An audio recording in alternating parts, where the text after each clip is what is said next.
Halo, Assalamualaikum warahmatullahi wabarakatuh. Apa khabar kepada anda semua? Selamat sejahtera.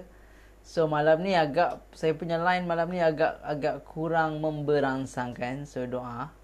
So kita berdoa insya-Allah supaya session kita malam ni dapat pergi cantik dan baik insya-Allah. So kita mulakan dengan Umul Kitab Al-Fatihah. Bismillahirrahmanirrahim. Alhamdulillahirabbil alamin. Arrahmanirrahim. Maliki yaumiddin. Iyyaka na'budu wa iyyaka nasta'in. Shiratal mustaqim. Shiratal ladzina an'amta 'alaihim ghairil maghdubi 'alaihim waladdallin. Amin. Alhamdulillah. Alright. So, ready tak untuk perkongsian malam ni Lalili Live? Yang mana session Lalili Live ni kita orang buat sebenarnya untuk give value pada orang. Sebab saya percaya benda the more kita give, the more kita get. Kan? Betul tak? Dan lagi banyak benda yang kita terima, insya-Allah kita kena bagi lagi lebih daripada tu.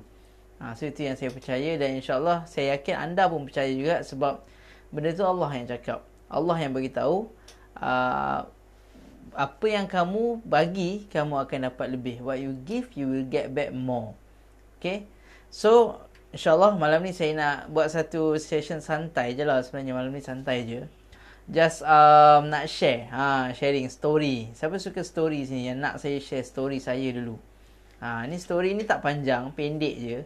Just saya nak sampaikan ada a few pengajaran lah yang saya belajar daripada story ni, yang mana membuatkan saya lebih panggil lebih matang lah kot lebih matang, lebih faham bisnes ni apa benda semua sebenarnya. Sebab dulu saya ingat apa tahu, saya ingat bisnes ni just tempat aku buat duit. Dan all this while memang itulah saya punya motivation. Aku nak duit tau.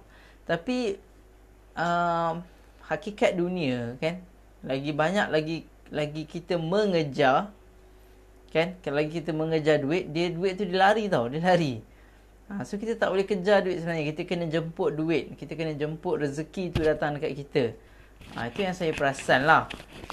Disebabkan kadang-kadang kita pulun kan, tapi kita tak dapat hasil tau. Kita tak dapat hasil, kita dapat penat, kita dapat stres, tapi hasil tak ada. Result tu tak ada.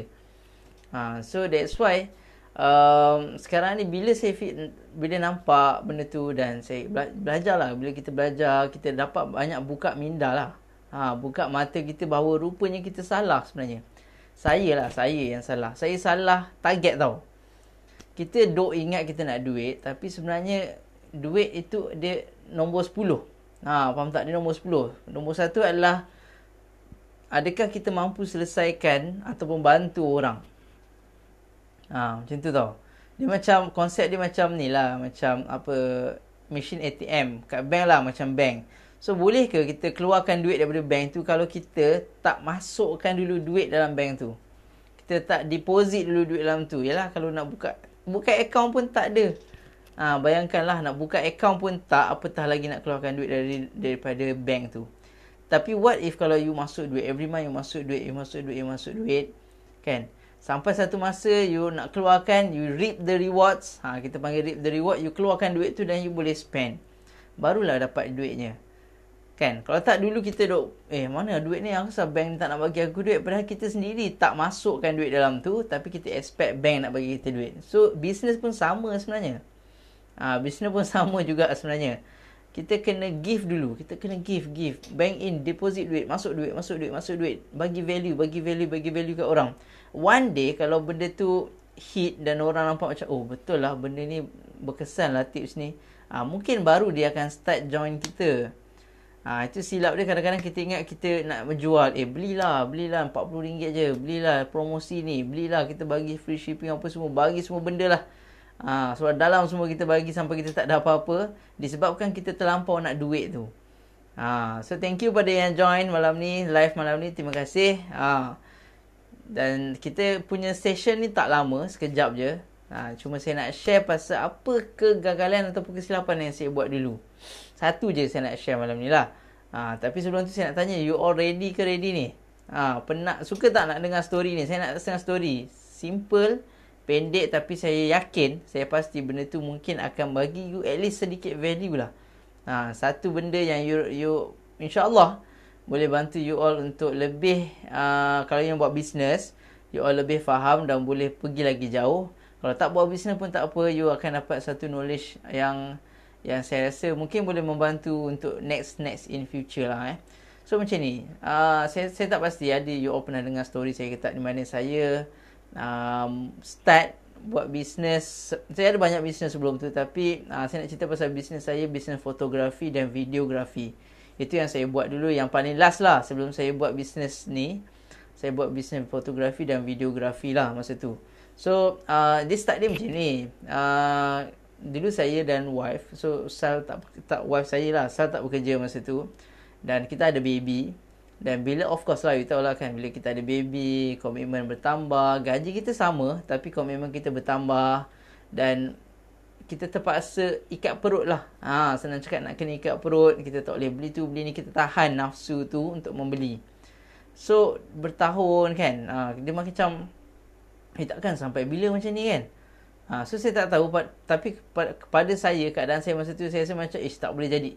Memang tak boleh jadi, aku kena buat sesuatu. Whatever it takes, aku kena buat sesuatu. So daripada situlah saya start Google Mudah, masa tu saya pakai mudah.my. So saya cari kamera apa semua. Sebelum tu saya belum cari kamera, saya just berborak dengan member lah, buat bisnes apa yang okey. Aku kena rasa nak buat bisnes lah. Sebab masa tu saya buat bisnes, saya nak duit saya ulang sekali lagi, saya nak buat bisnes masa tu, saya nak duit.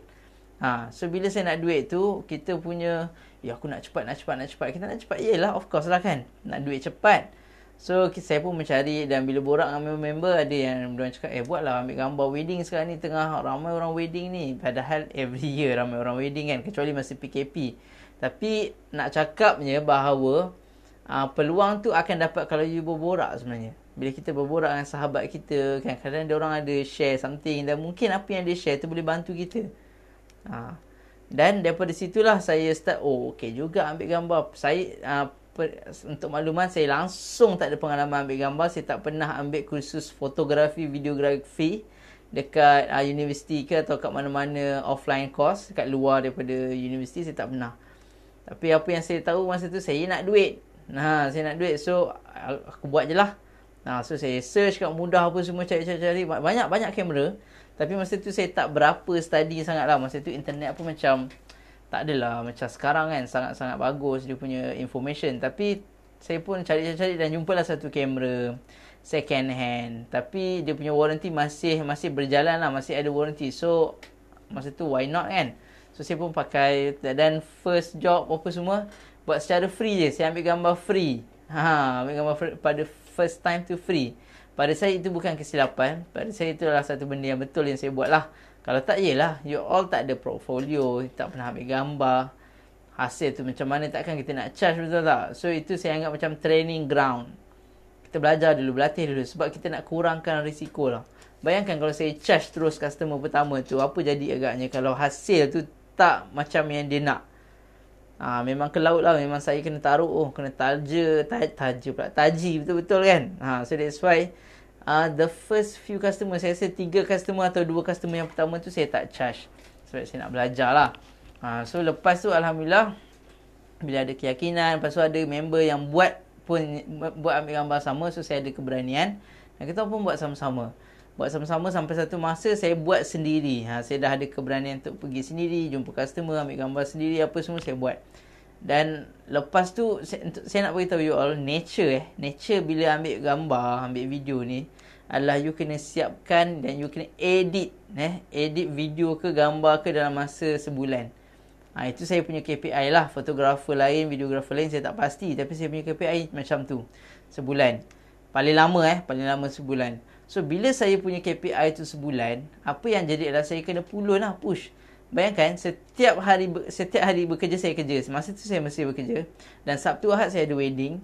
Dan balik tu, selalunya balik wedding tu, kalau hari Ahad tu kadang malam, ataupun kadang petang. Tapi saya kena balik tu, lepas tu saya kena edit.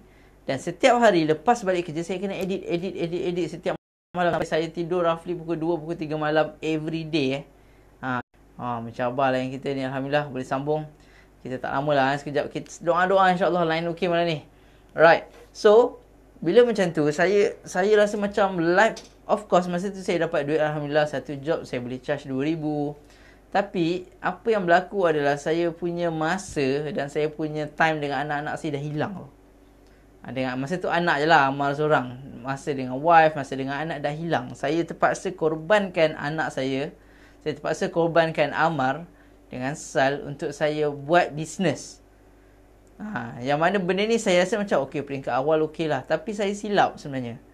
Bila saya buat edit gambar tu, bila job makin banyak, sebenarnya saya punya kerja makin banyak. Saya tak boleh nak delegate pada orang. Saya tak boleh nak delegate pada orang. Dan kalau pun saya boleh delegate, saya dah pernah try. Saya try cari a few orang, cuba train kan. Tapi benda tu bukan mudah. Kalau you buat fotografi dan videografi, dia mostly about skill, about art lah. Dan dia sangat subjektif lah. Dia sangat subjektif. So, bila saya nak delegate pada orang, hasil dia tak dapat tau. Dia tak dapat. In fact, kadang dia orang surrender. Tarik bendera putih, sorry, tak boleh buat. So, bila dia orang tarik bendera putih, saya terpaksa buat lah. Saya terpaksa buat. Boleh saya nak charge orang yang hebat, buat edit semua, tapi mahal lah. So, saya charge murah. Kategori saya masih murah. So, saya tak boleh nak charge mahal. Dan saya kena buat sendiri semua. Dan akhirnya lama-lama saya renyah, saya penat. Dan akhirnya apa yang berlaku adalah saya stop. Saya stop tau. Itu kesilapan first adalah saya stop lah. Nombor 2 adalah sebab saya sangat-sangat tak scalable. Faham tak? Scalable. Scale. Maksudnya skala tu saya tak boleh nak scale. Saya buat semua benda seorang diri. Saya buat seorang-seorang. Tapi akhirnya apa yang berlaku adalah saya penat seorang-seorang. Saya tak boleh scale. Saya tak boleh delegate pada orang tu buat ni. Saya tak boleh delegate pada orang tu. So, saya jadi penat lah. Jadi penat. Dan kita nak jaga kualiti pun susah. Sebab bila you buat fotografi, videografi, dia berkaitan arts. Dia berkaitan seni. Yang mana kalau art tu tak kena dengan mata customer, dia akan jadi macam kena komplain lah. Kita kena komplain. So, benda-benda ni yang membahayakan bisnes lah. Kalau you tak cari orang yang talented ke apa ke, dia akan bahayalah. Tapi, akhirnya saya buat sendiri. Dan Alhamdulillah saya masih dapat bantuan daripada abang saya, adik saya, mana diorang ada bakat juga. Alhamdulillah diorang ada bakat dan dia bantu saya. Dan Alhamdulillah itu saya boleh survive sikit-sikit lah. Tapi kadang-kadang diorang tak dapat join apa semua. So, benda tu mengganggu.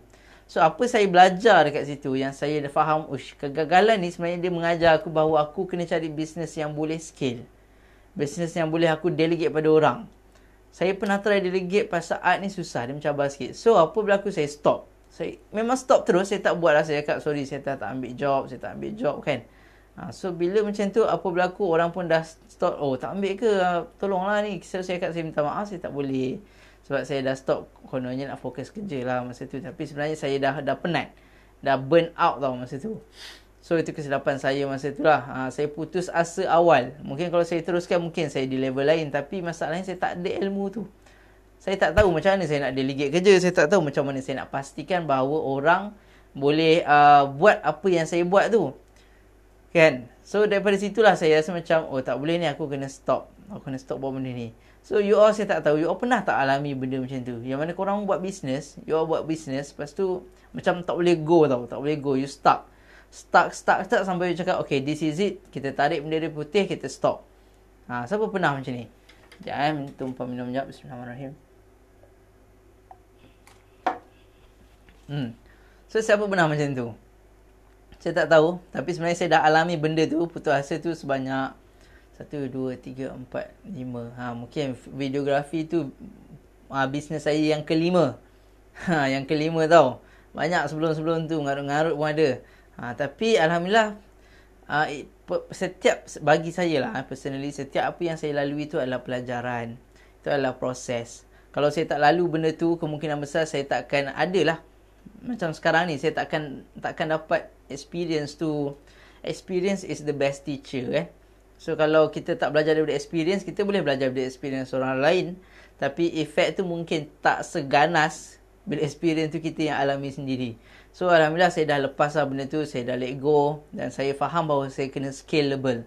So, that's why saya masa tu saya mencari tau. Saya bukan setakat stop bodoh. Saya mencari apa lagi peluang bisnes yang aku boleh buat. Dan Alhamdulillah akhirnya baru saya pergi kelas Dr. Azizan tau. Dr. Azizan Osman. Dan masa tu saya nampak setiap orang result yang ditunjuk tu, diorang buat ada sistem agent dan dropship tau. Yang buat juta-juta ni, jual batang buruk pun ada. Jual batang buruk, biskut batang buruk pun ada. Tapi dapat juta. So bagi saya macam, gila lah. aku buat apa videografi yang macam kononnya gempak lah kan, tapi dapat tak sampai juta kot. So macam mana aku nak capai juta? Rupanya kunci dia, kalau you all nak tahu jugalah sebenarnya diorang ni main sistem, bukan main lah, dia orang menggunakan sistem dropship dan agent. Kenapa? Satu, sistem dropship dan agent ni you boleh jimat banyak duit tau. Sebab dia word of mouth.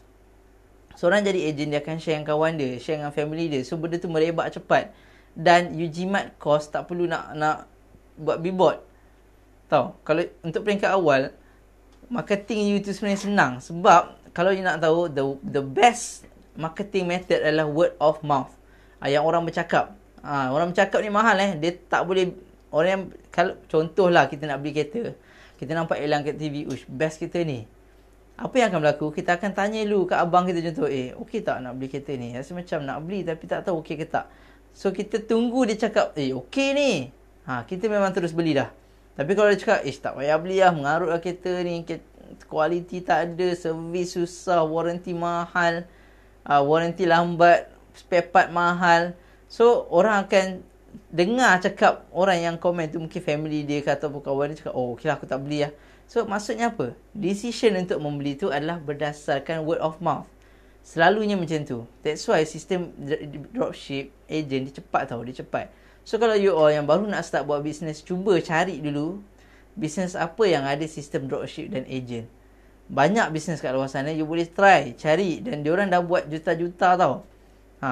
Kadang orang cakap, tak boleh, kalau aku nak dapat juta, aku kena buka kedai besar-besar, kena modify lawa-lawa, kena buat grand-grand, kena hire orang ramai-ramai baru dapat juta. So konsep tu salah sebenarnya.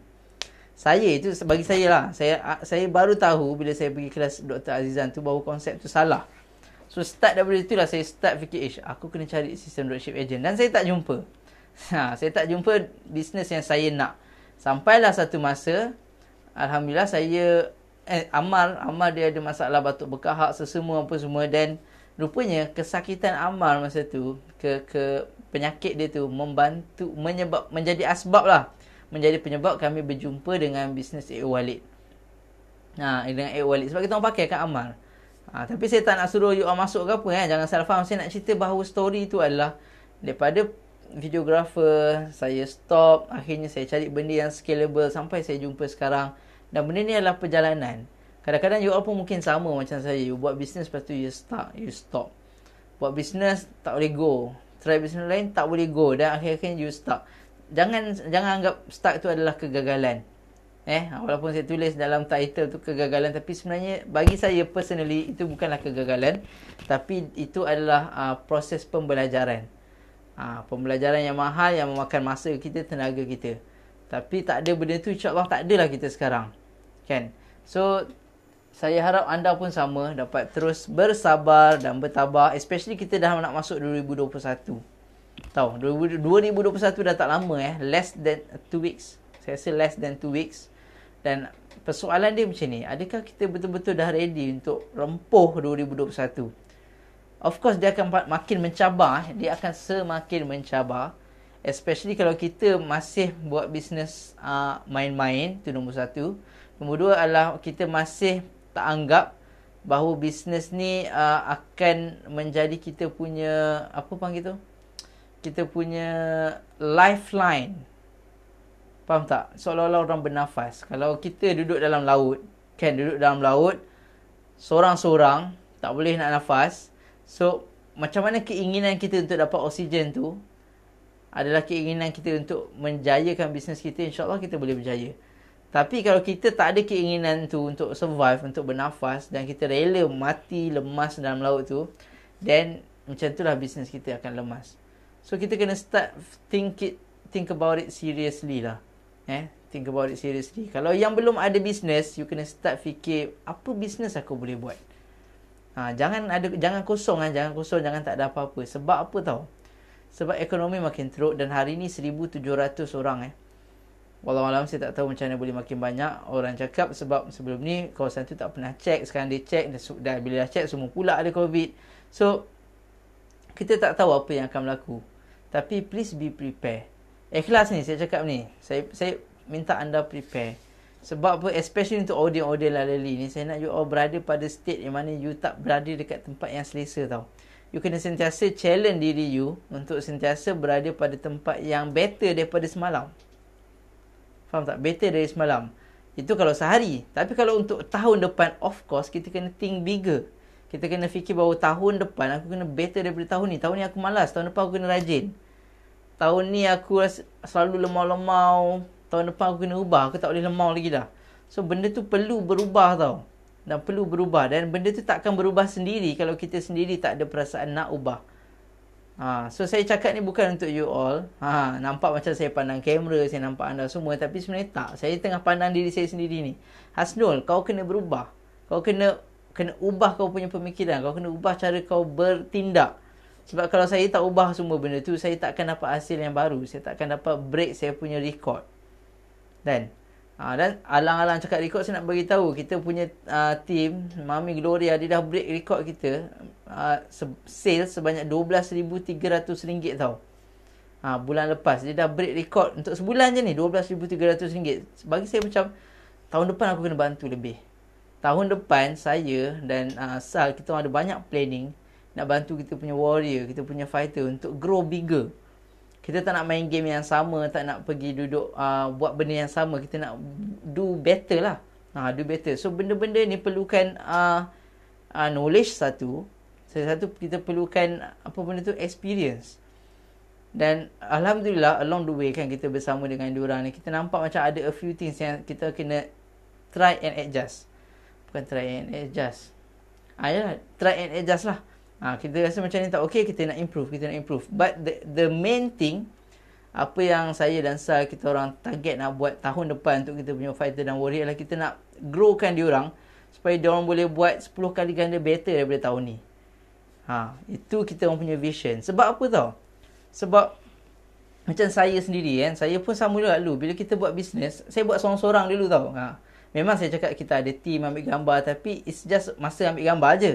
Tapi in the term of business, saya sendiri. Dan that's why bila saya bersama dengan saya punya circle fighter dan warrior sekarang ni, saya nampak macam aku kena bantu diorang ni. Sebab diorang ni adalah circle aku. Dan mungkin bila saya bantu diorang, sebenarnya diorang pun ada banyak knowledge, banyak ilham lagi. Sebab diorang ni bukan orang biasa-biasa yang masuk fighter warrior ni bukan orang biasa. Bukannya diorang cakap buat bisnes je tak ada duit. Tak, diorang semua banyak duit. Tapi dia nak buat sebab dia nak improve diri dia. Dia nak improve, dia nak do better. So, kita orang bertanggungjawab. Saya dan Sai, kita orang sangat-sangat perlu bertanggungjawab untuk diorang ni. Sebab dia dah give, satu dia dah give commitment, satu dia dah ada potential. Kita nampak potential setiap orang tu ada potential yang besar. So daripada situlah, insyaAllah saya minta you all doakan. Doakan saya, doakan Sal supaya kita boleh bantu diorang ni yang nak bantu keluarga diorang, yang nak bantu family dia, yang nak dapatkan better income, extra income, supaya kita boleh grow 10 kali ganda tahun depan, insyaAllah. InsyaAllah. Kalau sekarang ni Mami Glow boleh buat 12,300 bulan, kita nak tahun depan insyaAllah dia boleh buat 120,000. Silap. Yalah, 123,000 tahun depan, insyaAllah.